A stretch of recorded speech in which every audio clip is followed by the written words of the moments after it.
see the preseason poll. I mean, you know, they have you guys 8th. I know in other years, you know, they've had you maybe a little higher, but you know, with your 4th year now, I mean, you've got all guys that you've recruited. Is that correct? I mean, that is right. It is, but we're missing a class because that first year we didn't recruit anybody, Right. So we don't have a full 4-year complement of guys, but that's okay. And with regard to the rankings, I mean, you know, they're people's opinions. We still got to play the games, and we have to win the games in order to get any kind of rewards. Exactly. Your thoughts on the conference? You know, UCLA picked to win the conference. You got Cal there. You know, Arizona, Washington. I think that this conference is going to be as tough as ever. And it's funny because each year they say this conference has gone down. We've sort of ramped it right back up. So it's going to be tough. And, you know, UCLA, any of those top 4 teams could have been picked to be first as far as I'm concerned. I think everybody at the top of that list has got an opportunity to win the league.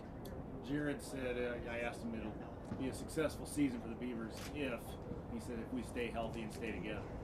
Yeah, that's you know, that statement right there shows you the difference in our teams of the past and this year's team. That's a very mature statement, and if we can manage not to have a whole lot of injuries, you're going to have some, but anything that's debilitating, and the camaraderie of this team remains at where it is, and then we do the things we have to do on the court, like defend and execute on offense and share the ball, we'll be okay.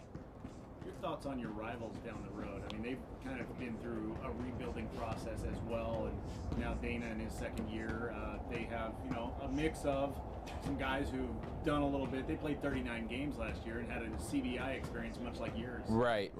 I would not compare their rebuilding with our rebuilding. I mean, you know, before I got here, this place hadn't won in I don't know how many years. So, but rebuilding is rebuilding. What you have to do is you have to get good players in, get them to buy into what you're trying to do, and then show those results on the court. So I think their job is tough. Our job's tough. Everybody's job is going to be tough this season if you're not in that top group.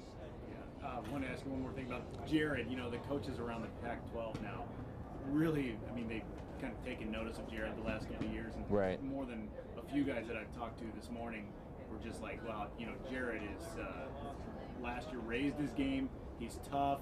I mean, just your thoughts on having a guy like Jared and what you're going to count on him for this year. Well, you know, it's interesting. Those guys are talking about all of the sort of physical and basketball things that he's really good at. Those are absolutely apparent, and we're looking for him to raise his game another level from that standpoint. But what we see within our program and within our team is his leadership abilities and leadership skills that have developed right along with his basketball skills.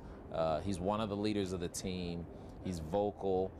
He leads by example. Clearly one of the hardest working guys at practice.